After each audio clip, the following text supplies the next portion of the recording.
Acquiring knowledge is compulsory for every believer, for every Muslim. It is essential, it is crucial that one attains as much knowledge as possible. It is narrated in Sunan Ibn Majah.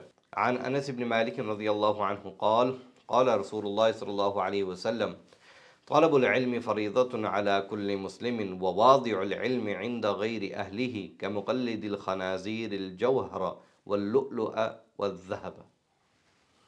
That Anas ibn Malik radiallahu anhu narrates that Rasulullah sallallahu alaihi wasallam said, the acquisition of knowledge is obligatory upon every Muslim, and he who entrusts knowledge to those who are unworthy of it is like one who puts a necklace of pearls, jewels and gold around the neck of pigs.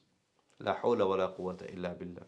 Today, nowadays, we have PhD scholars. We have people who say that I'm a doctor in this, I'm a PhD in Islamic education, in Islamic Sharia, in Islamic law, and their entire thesis, their entire research is done based on what they feel is to be correct.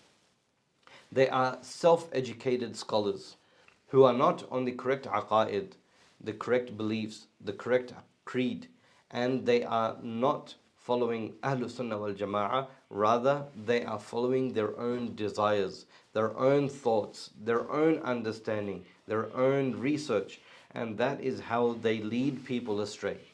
They are not followers of Sunnah.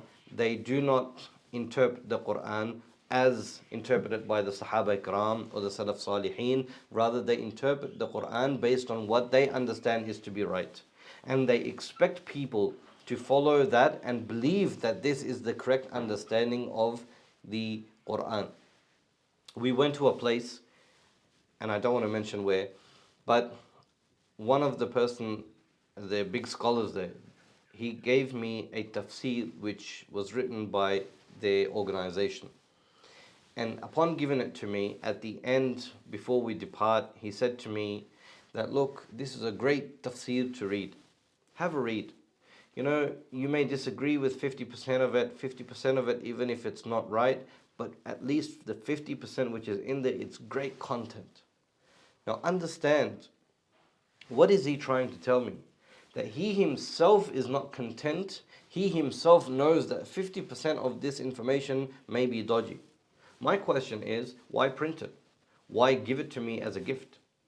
So may Allah subhanahu wa ta'ala protect us from all these incorrect beliefs and all this misguidance, and make sure that whenever we are learning the deen, we are learning it from the ahl, the correct people, the authorized people, the people who are on the correct aqaid, people who are learning from other scholars with the correct aqaid. This was the tartib, this has always been the tradition, not listen to everyone and take whatever you feel is to be right. May Allah subhanahu wa ta'ala protect us.